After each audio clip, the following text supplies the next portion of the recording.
we have the option of eternal life or eternal death.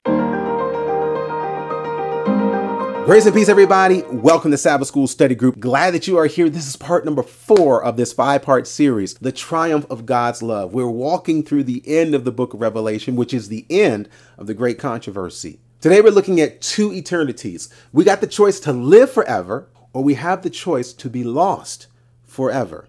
Before we unpack it and what that means, I want to thank you for watching. Please subscribe to the channel. We appreciate you hitting the like button, and please share the video to help someone else find this truth. Also, visit us online. You got a whole lot more studies even on this topic. That's at changeministry.org.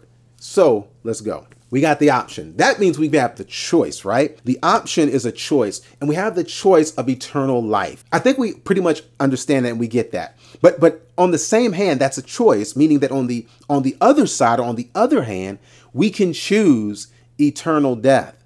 It's why 2 Corinthians chapter 5, verse 10 says, we must all appear before the judgment seat of Christ, that everyone may receive the things done in his body, according to that he hath done, whether it be good or bad.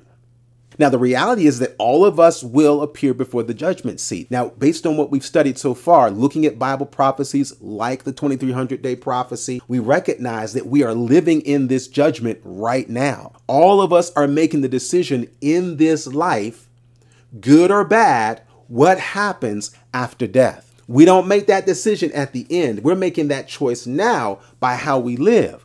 But the decision for the wicked is eternal death. So now, to understand what is the option as far as evil or sin or wickedness, Revelation 20 leans in to show us this is the end or the result or the reward for rejecting grace and choosing sin. Revelation 20 verse 11 says, now I saw a great white throne and him that sat on it. This is after the millennium, after the 1,000 years where the saints of God have judged the earth. It says, I saw him that sat on this throne, from whose face the earth and heaven fled away, and there was found no place for them. And I saw the dead, small and great, stand before God. And the books were opened. The same books that we just spent 1,000 years looking at, they have now been opened again. But this time, those who were dead, the wicked dead, we see them, they're alive. This is the second resurrection before the second death spoken in Revelation. I saw the dead now who've been raised, small and great, stand before God, and the books were opened, and another book was opened, which is the book of life. And the dead were judged out of those things which were written in the books according to their works. And the sea gave up the dead which were in it. And death and hell delivered up the dead which were in them. And they were judged, every man according to their works.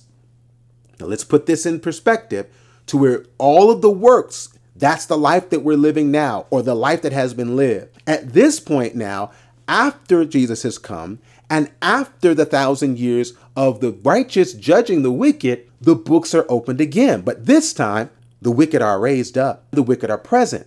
And notice the 2 books. There's the book of the deeds of everything that's been done by everyone. Then there's the book of life. Obviously, the wicked, they're not in this book of life. So the reason why God is showing his justice is that I'm going to show you why your name is not in this book, because of the things that you have done that have been recorded but not redeemed in this book. These are the things that you've done, and you refuse to let my son pardon. You refuse to let his blood cover. This is what you've done, and someone's got to pay for this, because the wage and the result of these sins is death. And so now this is it's as if there's a whole nother judgment scene to where even the wicked have an opportunity to argue their case, but they can't, because their name's not in the book of life, because of what's been done in the book of deeds. Now, as a result of the choice that the wicked have made, let's go now back to Revelation. Revelation chapter 20 verses 14 now says, and death and hell were cast into the lake of fire. This is the second death. And whosoever was not found written in the book of life was cast into the lake of fire. Hell is simply any place that is apart from God. And the Bible makes it plain that death, which is the result of sin, and hell, which is the state of being away and separate from God, it's all going to be destroyed. What does destroyed mean? Destroyed means it will be consumed in the lake of fire. The wicked will be destroyed. The wicked will be punished. But the wicked, just as much as wickedness itself, will be consumed. How long is that time going to be? We do not have scriptural evidence as to how long the wicked or how long a sinner will be punished. All we know is sin will be destroyed. So if sin is going to be destroyed, how can sin be destroyed and consumed if sinners who sinned are burning forever? If something is burning forever, that means it's living forever. It's being destroyed forever. How can someone be punished forever when the sin that they are guilty of is going to be consumed forever? It's incompatible and it's inconsistent. Yes, there will be a time when the wicked will be destroyed. Right now, every sinful person who's decided not to accept Christ, they are asleep.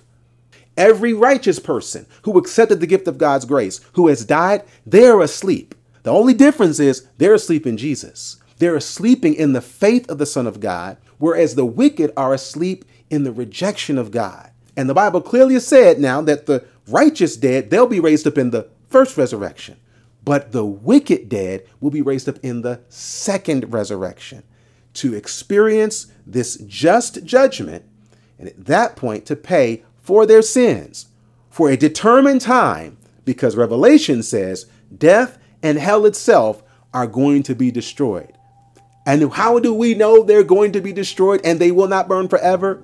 Because it's here that they are destroyed, and it's also here that God is going to make a new heaven and a new earth.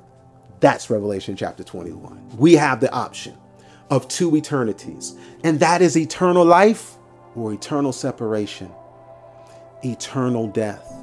How can we decide which road to travel? Choose Jesus. That's all we have to do. He says if we believe in him, we'll receive eternal life. And God will look beyond our faults and see Jesus' faithfulness. That's the gift. That's the gospel. And I hope that's your choice.